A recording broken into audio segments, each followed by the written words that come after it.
하나님의 말씀 신약성경 요한복음 1장 35절에서 42절 말씀까지 함께 봉독합니다. 또 이튿날 요한이 자기 제자 중 두 사람과 함께 섰다가 예수께서 거니시는 곳을 보고 말하되 보라 하나님의 어린 양이로다. 두 제자가 그의 말을 듣고 예수를 따르거늘 예수께서 돌이켜 그 따르는 것을 보고 물어 이르시되 무엇을 구하느냐 이르되 랍비여 어디 계시노이까 하니 랍비는 번역하면 선생이라. 예수께서 이르시되 와서 보라. 그러므로 그들이 가서 계신 데를 보고 그날 함께 거하니 때가 10시쯤 되었더라. 요한의 말을 듣고 예수를 따르는 두 사람 중에 하나는 시몬 베드로의 형제 안드레라. 그가 먼저 자기 형제 시몬을 찾아 말하되 우리가 메시아를 만났다 하고 메시아는 번역하면 그리스도라. 데리고 예수께로 오니 예수께서 보시고 이르시되 내가 요한의 아들 시몬이니 장차 게바라 하리라 하시니라. 게바는 번역하면 베드로라. 아멘. 이미 제가 예고를 해드린 대로 올해 신약 성경 설교는 사복음서를 중심으로 예수의 생애를 시간 순으로 정리해서 말씀을 드리겠다. 이미 말씀을 드렸습니다. 오늘부터 실질적으로 그 예수님의 사역을 시작할 건데요. 예수님이 이제 물 세례를 받으신 것, 그리고 광야에서 시험 받으셨던 것, 그리고 세례 요한에 대한 말씀은 이미 제가 드렸죠. 그죠? 그래서 오늘부터는 그 이후 예수님의 사역을 또 공적인 생애를 시간 순으로 정리하면서 여러분들과 말씀의 은혜를 나누고자 합니다. 예수님의 공적인 삶을 본격적으로 시작하기 전에 여러분들이 복음서에 대한 말씀을 듣거나 개인적으로 성경을 읽으실 때 꼭 알고 계셔야 될 상식이 몇 가지가 있어서 제가 여러분들에게 먼저 알려드릴 테니까 잘 숙지를 해 두시고요. 그리고 말씀을 들으셨으면 좋겠습니다. 이것은 우리가 예수님을 이해할 때 필요하고 또 여러분들이 말씀을 듣는데 아주 중요한 연관성이 있는 상식이기 때문에 그렇게 어려운 것도 아니니까 제가 몇 가지로 정리를 해 드릴 테니까 잘 기억해 두시기를 바랍니다. 먼저 여러분들 우리가 예수님에 대해서 우리가 말씀을 읽고 설교를 들으려면 기본적으로 이스라엘의 지명이나 지도를 몇 가지 이해를 하고 계셔야 돼요. 제가 지도를 하나 보여드릴게요. 자주 우리가 보는 지도인데요. 이스라엘은 크게 세 구역으로 나눠집니다. 제일 위에 갈릴리 호수가 있는 갈릴리 지역, 그 중간에 사마리아 있죠. 사마리아 지역, 예루살렘에 있는 유다 지역, 이렇게 세 지역으로 나눠집니다. 이 유다도요, 이 이스라엘도 지역 감정이 굉장히 심해요. 그래서 예수님은 주로 어디에서 사역을 하셨냐면 갈릴리, 그리고 이제 예루살렘으로 내려오셔야 되잖아요. 그러면 어떻게 내려오셨느냐면 갈릴리에서 요단강을 건넙니다. 그래서 베레아라고 써 있는 데 있죠. 요단강 동쪽을 따라서 쭉 내려오셔서 예루살렘으로 들어가셨어요. 예수님도 사마리아 지역을 안 통과하셨어요. 이렇게 왔다 갔다 하셨습니다. 이게 이제 우리가 성경을 읽을 때 꼭 알아두셔야 될 부분이고, 예수님에 대한 사역이나 생애가 나올 때 주로 갈릴리 혹은 예루살렘 이렇게 나와요. 그래서 요 부분들을 여러분들 알고 계셔야 한다는 거예요. 그리고 특별히 여러분들 지도에 눈여겨보셔야 될 지명이 있습니다. 가버나움. 여기는 예수님이 사역을 하시기 위해서 베이스 캠프가 있었던 곳이에요. 원래 예수님이 나사렛 출신이잖아요. 근데 나사렛에서 살지 않으시고 가버나움에 사셨어요. 거기를 중심으로 복음을 전하러 다니셨어요. 그래서 예루살렘 가셨다가도 어디로 오셨냐면 다시 가버나움으로 오셨어요. 중요한 곳이니까 꼭 알아두시면 좋겠고, 그 사마리아에 수가라는 데가 있죠. 이거 왜 제가 표시를 해뒀냐면, 이 수가는 이 예수님도 아까 설명을 드렸던 것처럼 사마리아 지역을 안 통과하셨거든요. 근데 유일하게 딱 한 번 가신 적이 있어요. 그때가 이 수가라고 하는 지역인데, 이때 만난 여인이 남편 5을 두었던 여자, 여러분들 기억하시죠? 예, 그 사건이 나옵니다. 그래서 여러분들 수가라고 하는 곳은 기억해 두시면 좋고, 뭐 예루살렘이야 우리가 워낙 유명한 곳이니까 여러분들 알고 계시면 좋을 것 같습니다. 자, 두 번째로 여러분들의 이 복음서를 들으실 때 꼭 알아야 될 상식이 뭐냐면 성경에 나오는 종파들의 이름입니다. 바리새인, 바리새파 이게 많이 나오죠. 바리새파라고 하는 것은 원래 뜻이 분리됨이란 뜻이에요. 제가 그 세례 요한 말씀을 드릴 때 성경의 중간사 400년에 대한 말씀을 드린 적이 있습니다. 말라기 구약이 끝나고 마태복음 신약이 시작될 때까지 꼭 중간에 400년 역사를 신구약 중간사라고 제가 말씀을 드렸죠. 그 중간에 많은 세계사적으로 일이 있었지만 우리 이스라엘도 엄청난 일을 많이 겪거든요. 그런데 그때 만들어진 종파가 바리새파예요. 그래서 이 사람들은 그때 이제 세계를 휩쓸고 있는 제국이 로마나 혹은 그리스였거든요. 근데 이런 그리스와 로마의 어떤 헬레니즘을 반대하는 사람이었어요. 그래서 그들과는 분리되어서 우리가 하나님을 좀 제대로 섬겨보자 라고 만들어진 종파가 바리새파입니다. 그래서 이름이 분리됨이라는 뜻이 있어요. 의미는 좋죠, 그죠? 네. 성경에서 제일 많이 거론됩니다. 마태복음에만 116번이 나오고요. 오늘 요한복음에도 80번이나 나와요. 굉장히 많이 나와요. 포로 시대 이후에 이스라엘의 회당을 만들어서 이스라엘의 어떤 믿음과 신앙을 지켰던 사람들이 이 바리새인들이에요. 이 사람들은 율법 외에 미슈나라고 하는 구전된 율법이 있어요. 이걸 철저하게 지켰습니다. 그래서 뭐 부활도 믿고 또 이 천사도 믿고 그런 사람들이었어요. 이 사람들이 뭘 만들었냐면 안식일 39 금법이라는 것을 만들어요. 예를 들어서 뭐 안식일 날은 2000 규빗 이상 걸어서는 안 된다. 뭐 안식일에는 불을 피워서는 안 된다. 안식일에서는 뭐 사람을 고쳐주면 안 된다. 이런 법을 만들었거든요. 이게 39가지나 돼요. 이걸 누가 만들었느냐? 바리새인들이 만들었어요. 그냥 뭐 사람 골탕 먹이려고 만든 게 아니라 어떻게 하면 안식일을 좀 잘 지켜볼까? 이런 마음으로 만든 법이에요.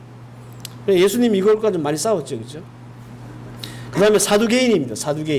사두개파라고 하는데 이 솔로몬 시대의 제사장 사독의 후손이라고 그렇게 알려져 있습니다. 이 사람들은요, 친헬레니즘 사람들이에요. 그러니까 정치 권력과 야합했던 사람들이에요. 부유층이 많았고 종교적 엘리트 계층이 많았어요. 그래서 이 사람들은 제사장직, 그리고 사내드림이라고 하는 이 유대인들의 공회가 있거든요. 거기에 유명한 아주 유력한 자리들은 다 차지했던 사람이에요. 정치력이 굉장히 좋았던 사람들. 율법은 믿었지만 천사나 부활은 믿지 않았던 사람들. 나중에 예수님을 잡을 때, 그리고 빌라도에게 넘길 때 아주 혁혁한 공을 세웠던 사람이 사두개인들입니다. 왜냐하면 정치력이 있었던 사람들이기 때문에. 그리고 성경에 잘 나오지 않지만 상식적으로 여러분들이 세롯 땅이라는 사람들을 좀 알아야 돼요. 이 사람들은 원래 세롯이라는 말이 무슨 뜻이냐면 단도를 품은 자, 칼을 품은 자라는 뜻이에요. 뭐 우리나라로 말하면 독립운동가? 예. 나라의 독립을 위해서 무력 항쟁했던 사람들. 예수님의 제자 중에 이렇게 나온 사람입니다. 세롯인 시몬이라고 하는 제자가 있어요. 그 사람이 바로 이 세롯 땅 출신이에요. 그러니까 또 투쟁했던, 항쟁했던 사람이라는 거예요. 그리고 서기관이 나오는데요. 이 사람들은 원래 서기관이라는 이름은 기록하다, 셈하다 그런 뜻이에요.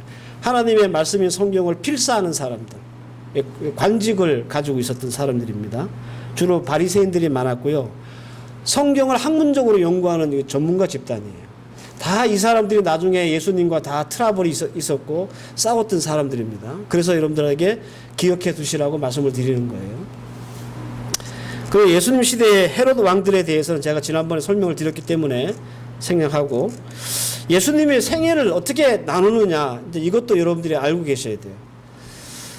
뭘 기준으로 예수님의 생애를 나누느냐는 거죠.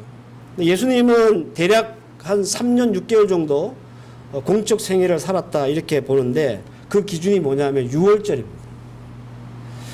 유월절 날 예수님이 유월절을 지키기 위해서 예루살렘 내려갔다가 거기서 이제 올라오시고 이런 과정들이 성경에 나와요. 그래서 이 예수님의 공적 생활을 삶을 시간적으로 이렇게 보려면 그 유월절을 어떻게 지켰고 몇 번 지켰는지를 따라가면 예수님의 공적 삶을 시간적으로 대충 이렇게 알 수 있습니다. 이거 아주 중요한 팁입니다.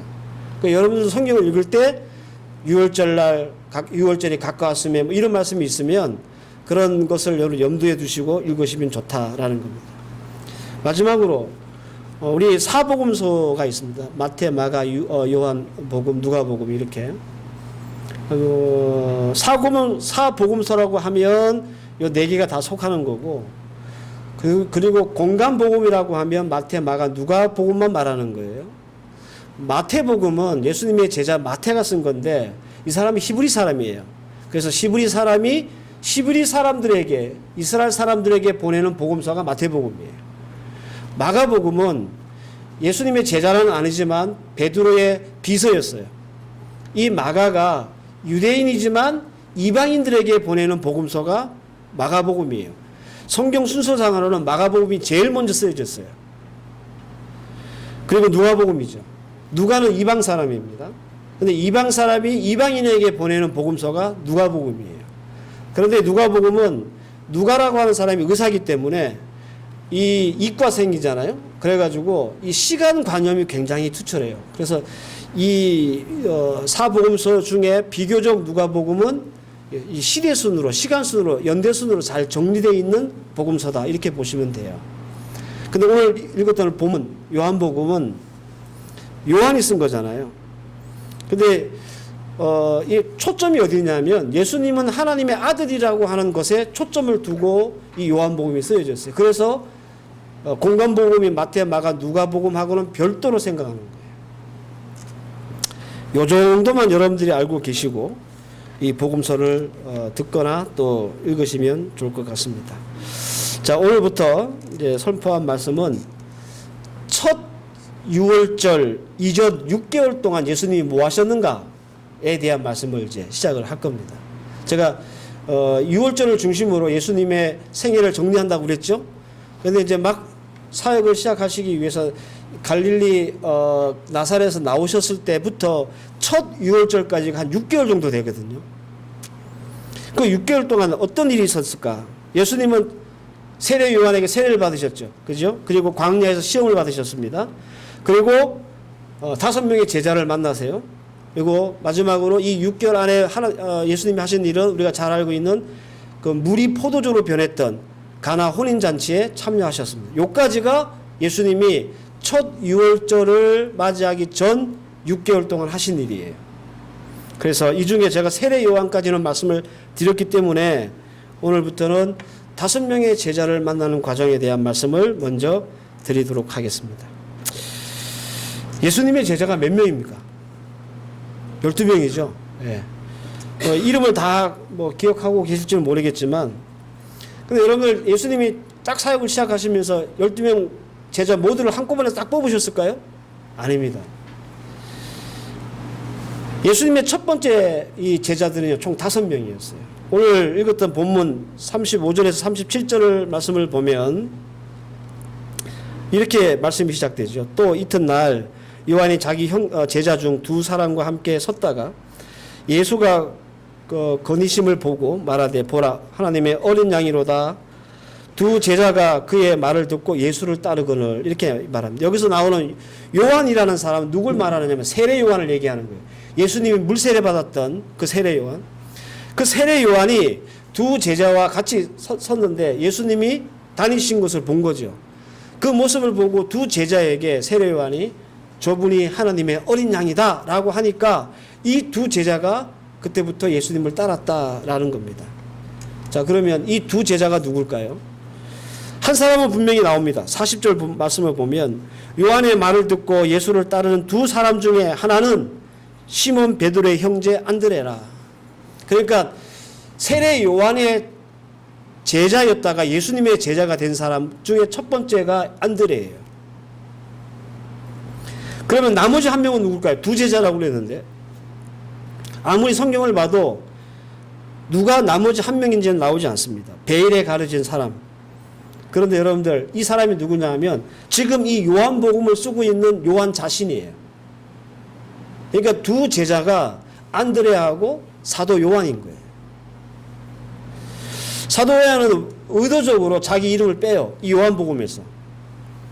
그리고 안드레가 베드로를 소개하는 그런 모습으로 이 성경을 시작합니다. 공교롭게도 요한복음 1장에서 베드로가 나오죠. 그리고 요한복음 마지막 21장, 우리가 지난주 이 부활절날 본문이었던 21장을 보면 거기 마지막으로 베드로가 나와요. 이게 아마 요한이 뭔가를 의도하고 그렇게 성경을 기록했던 것 같아요. 자, 그러면 이제 정리해 봅시다. 예수님이 12제자 중에 그 중에 첫 번째 제자들은 안드레와 요한이었고, 그리고 안드레를 통해서 베드로가 예수님을 만나게 됐고, 그리고 예수님이 빌립을 또 만났어요. 빌립을 부르셔요. 43절에 보면 이튿날 예수께서 갈릴리로 나가려 하시다가 빌립을 만나 이르시되 나를 따르라. 빌립을 만납니다. 그리고 빌립은 베드로, 안드레와 같은 베세데 지역에서 온 사람이거든요. 어부예요. 근데 이 사람이 자기 친구 나다나엘, 바돌로메입니다. 를 예수께 소개를 해요. 그래서 이 예수님은 나다나엘을 제자로 삼습니다. 그래서 총 몇 명입니까? 5명이죠. 안드레, 요한, 베드로, 빌립, 나다나엘, 이렇게 5명이 예수님의 첫 5명의 제자가 되는 겁니다. 근데 우리가 한 가지 더 생각할 게 있죠. 우리가 지금 예수님의 생애를 시간 순으로 쫓아가고 있잖아요. 그죠? 처음에 갈릴리 나사렛에서 계셨던 예수님이 이제 공생의 시작을 위해서 어디로 오셨냐 하면 그 공간이 세례 요한이 있는 그 요단강으로 오십니다. 거기서 요단강에서 세례를 받으시죠. 갈릴리에서 이 요단강 예루살렘 밑에까지 내려오신 거예요. 그래서 세례를 받으시고 유다 광야에 가셔서 시험을 받죠. 3가지 시험. 그 광야에 있다가 예수님이 요단강으로 다시 오십니다. 거기서부터 예수님도 말씀을 전하기 시작하세요. 그런데 세례 요한이 이 안드레와 요한을 예수께 소개하잖아요. 이때는 세례 요한이 잡히기 전입니다. 그래서 예수님의 제자가 되죠. 그리고 베드로와 빌립과 나다나엘을 이 갈릴리에서 만나게 되는 겁니다. 그리고 예수님은 그 갈릴리에서 그 요단강에서 만나고 그 요단강에서 만나신 후에 갈릴리로 올라가시게 되는 거예요. 이게 6개월 동안 있었던 거예요. 그러니까 갈릴리에서 내려왔다가 다시 올라갔다라는 겁니다. 이게 6개월 동안 있었던 거예요. 자, 그러면 오늘 이 본문을 통해서 우리에게 하나님께서 주시는 말씀의 교훈이 뭘까 생각해 봐야 되겠죠. 딱 한 가지만 말씀을 드리려고 합니다. 오늘 이 본문을 가지고 몇 번 설교를 할 겁니다. 오늘 이 말씀이 우리에게 준 첫 번째 교훈이 뭐냐면 갈급한 자가 영적인 기회를 얻는다라는 겁니다. 오늘 본문을 통해서 우리가 놓치지 말아야 할 것은 뭐냐면 안드레와 요한이 사도 요한이 세례 요한의 제자였다라는 사실을 우리가 주목해야 될 필요가 있습니다. 이게 굉장히 놀라운 일이에요. 이미 말씀드렸지만 세례 요한은 광야에서 외치는 자 기억나시죠? 사람에게 천국과 회개를 외쳤고 세례를 베푼 사람입니다. 세례 요한의 활동 영역이 어디냐면 광야, 요단강 남쪽이었습니다. 이 말은 안드레와 요한은 원래 갈릴리 사람이잖아요. 그죠? 아까 사진 보여드렸잖아요. 갈릴리 사람입니다. 그 먼 길을 내려와서 세례 요한의 가르침을 받았다는 뜻입니다. 그리고 단순히 가르침만 받고 혹은 세례만 받고 돌아간 게 아니라 지속적으로 세례 요한에게 가르침을 받기 위해서 제자가 되었다는 거예요. 안드레 요한의 직업은 어부입니다. 출신이 갈릴리 사람입니다. 물리적인 거리도 상당히 멉니다. 지금 세례 요한이 있는 곳과 그들의 출생지하고 굉장히 먼 거리란 말이에요. 어부라는 직업을 비할 마음은 없지만 어부라고 하는 직업이 먹고 살기 바쁜 직업이잖아요. 그리고 영적인 직업이 아니잖아요. 그죠? 영적으로 노출될 그런 직업이 아니잖아요. 이런 점에서 놀랐다는 겁니다. 여러분들, 거리도 멀고 이들의 직업이 그렇게 한가하게 뭐 누구의 가르침을 받거나 뭐 제자가 될 만큼 한가한 직업도 가진 사람들도 아니고, 그렇다고 해서 이들의 백그라운드가 이런 영적인 것에 뭔가 관심을 가질 만한 그런 백그라운드를 가진 사람들도 아닌데, 이 사람들이 세례 요한의 제자가 되었다는 것은 굉장히 놀랄 만한 사실이라는 거예요.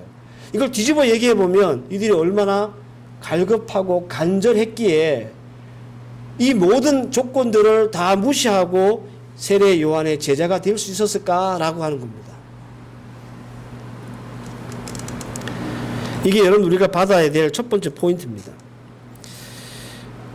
환경 자체가 영적인 것에 노출된 사람도 아닙니다. 소위 말하는 가방끈이 이렇게 긴 사람들도 아니에요. 뭔가 아주 형이상학적이고 뭐 영적이고 차원 높인 곳에 관심을 둘 만한 그런 가방끈이 긴 사람이 아니란 말이에요.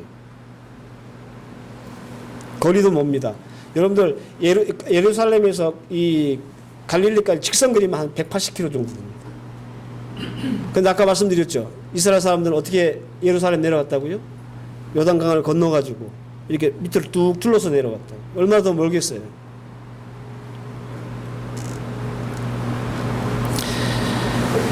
안드레와 요한이 세례 요한의 제자였다는 사실 자체가 어찌 보면 참 미스터리한 일이 같기도 하지만, 반대로 생각하면 그들이 얼마나 영적으로 갈급했기에, 얼마나 간절했기에 이렇게 제자가 되었을까라고 하는 증명도 되는 겁니다.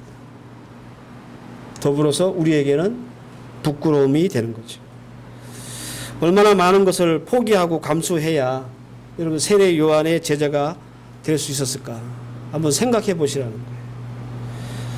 결론적으로 이 갈급함과 간절함은 이 안드레와 요한에게 어떤 기회를 줬습니까? 예수님의 제자가 되는 기회를 제공한 거예요. 만약에 세례 요한의 제자가 아니었다면 예수님의 제자도 사도도 될 수 없었을 거예요.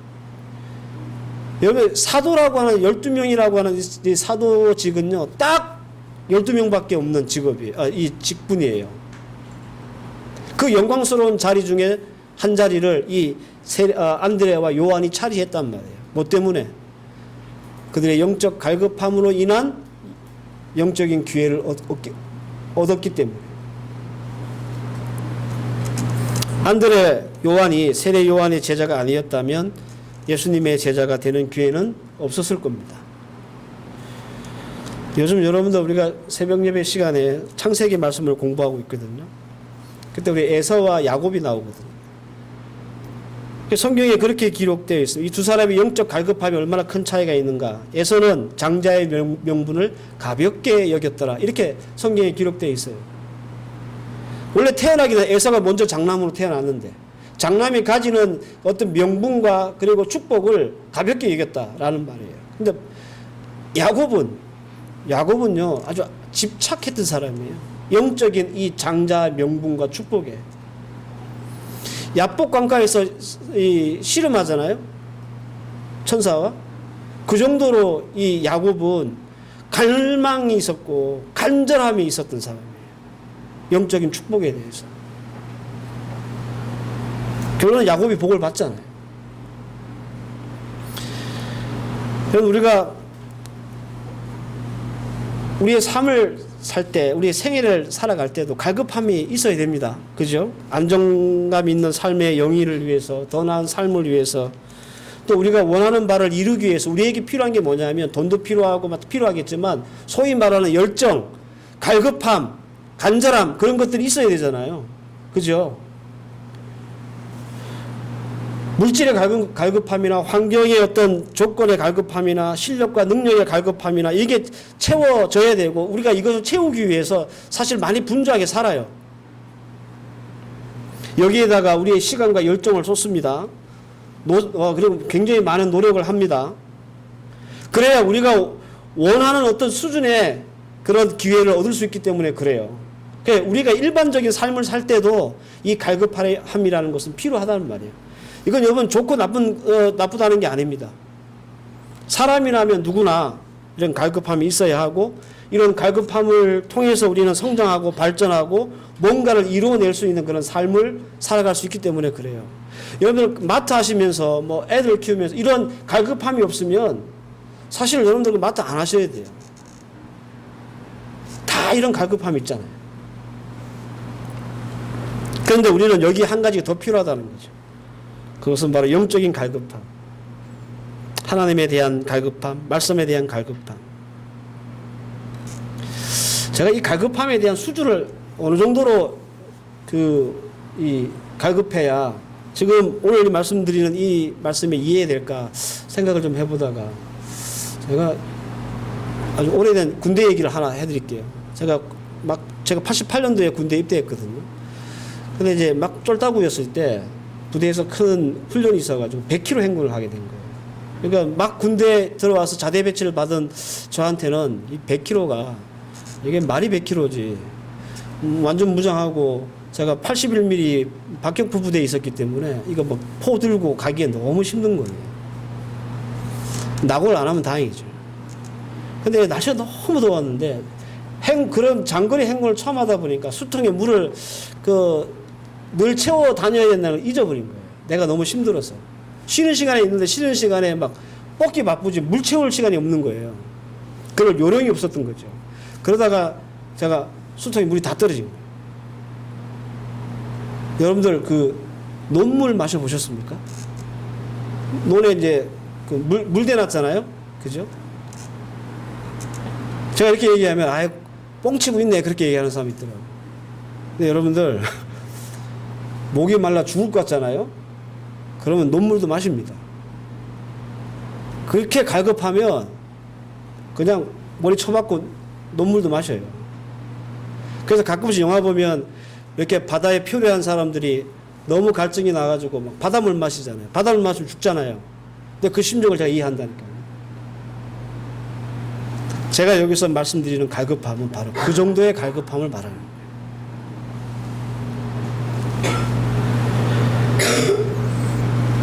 이런 면에서 안드레와 요한은 우리에게 아주 표준이 되는 사람입니다.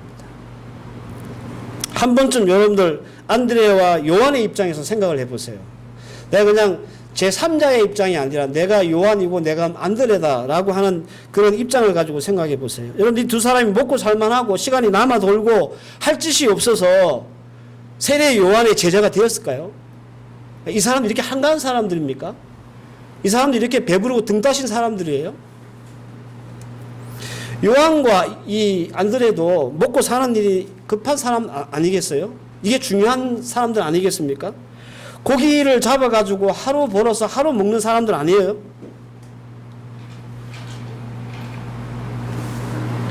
이런 사람들이 세례 요한의 제자식이나 되는 게 그렇게 뭐 그럴 수도 있겠지라고 하는 그 정도의 수준일까라는 겁니다. 이 입장 바꿔 생각해 보면 이 사람 진짜 대단하네 이런 생각이 들 거예요. 분명히 여러분들 안드레와 요한의 삶은 우리의 삶보다 힘들었을 거예요. 허탕치고 돌아가는 날이면 끼니를 걱정해야 하는 그런 피곤한 삶을 살았을 겁니다. 이 안드레와 요한이란 사람은 우리는 하루 못 벌어도 내일 그냥 또 장사할 수 있잖아요. 근데 고기잡이 사람들은 하루 허탕치면 그날 못 벌어요. 보기에 따라서는 이 안드레와 요한이라는 사람이 한가해 보이는 그런 사람으로 보일 수도 있어요. 먹고 사는 것도 제대로 해결을 못하면서 무슨 뭐 밥이 나오는 것도 아니고 떡이 나오는 것도 아닌데 뭐 세례 요한을 쫓아다니면서 제자식이나 되고 그러냐고 그렇게 볼 수도 있잖아요. 근데 그 모든 것들을 다 우리가 감안하고 동의하더라도 이 두 제자가 우리에게 숭고해 보이는 이유가 뭘까? 여러분 우리가 안드레와 요한보다 더 분주하고 바쁜 사람들입니까? 그렇지 않죠. 그죠? 그럼에도 우리는 주일 예배 간신히 겨우 지키는 정도의 그런 믿음과 신앙을 가지고 있다면 이들보다 나은 게 없잖아요. 그래서 이들이 우리보다 훨씬 낫고 숭고해 보인다는 거예요. 야, 이 정도 그냥 가서 세례받고 돌아올 수는 있어요. 아, 세례 요한이 유명하다더라. 그래가지고 한번 가서 보자. 그래가지고 가서 세례 요한한테 이 세례받고 다시 갈릴리로 빨리 고기 잡으러 가야 되니까 돌아갈 수는 있어요. 그죠? 그 정도의 열정은 우리도 가질 수 있어요. 그런데 제자가 됐어요. 제자는 스승을 따라다니는 사람이잖아요. 자기 어부라고 하는 직업도 내팽개치고 가족도 내팽개치고 그 먼 길을 와서 이 제자로서의 삶을 살고 있는 거예요. 얼마나 많은 것들을 포기해야 그게 가능하겠습니까? 얼마나 큰 열정을 가지고 갈망함이 있어야 그것이 가능하겠습니까?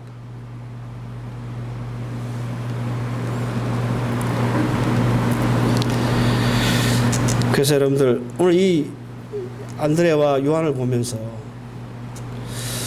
우리의 영적인 게으름과 안일함 이것을 들여다볼 수 있어야 합니다.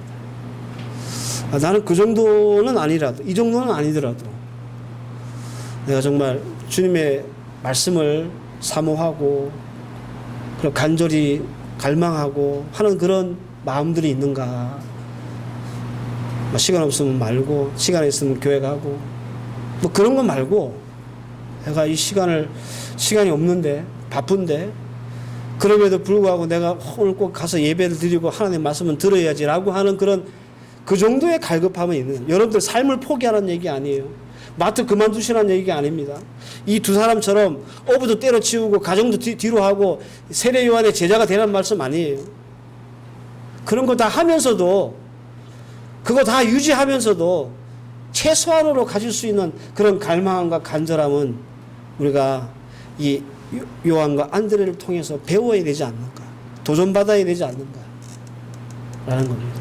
그래야 우리에게 영적인 기회가 생기는 거예요. 영적 갈급함은요, 영적 기회를 만듭니다. 영적 갈급함, 간절함, 사모함, 이 열심이라는 것은 은혜를 받을 수 있는 기회를 만들고 축복받을 수 있는 기회를 만들고 사역을 할 수 있는 기회를 얻는 거예요. 야곱을 보세요. 지는 둘째로 태어났지만 첫째의 장자의 축복을 받고 싶어가지고 그 난리를 피우고 집착하고 갈망하고 간절히 원하니까 복을 받고야 말잖아요. 은혜를 누리고 말잖아요. 근데 만약에 야곱이 난 둘째라 안 돼. 그래서 포기했다면, 그런 갈급함을 가지지 않았다면 성경에서는 아마 야곱보다는 에서가 먼저 나왔을 거예요. 오늘 두 제자를 통해서 우리가 받아야 될 도전, 저는 우리 성도들이 이 두 사람 같지는 않겠지만, 이 두 제자 같지는 않겠지만, 그래도 우리 하나님이 기뻐하실 만한 그런 마음과 갈망과 간절함과 열심과 사모함 다시 얻고 가져서 우리에게도 하나님이 주시는 영적인 기회와 축복의 기회를 여러분들 것으로 만들 수 있기를 바랍니다. 기회는 갈급하지 않는 자에게는 주어지지 않습니다. 오늘 주신 말씀, 우리의 영적 그 잠잠함을 깨서 파도를 일으킬 수 있는 그런 말씀이기를 바랍니다.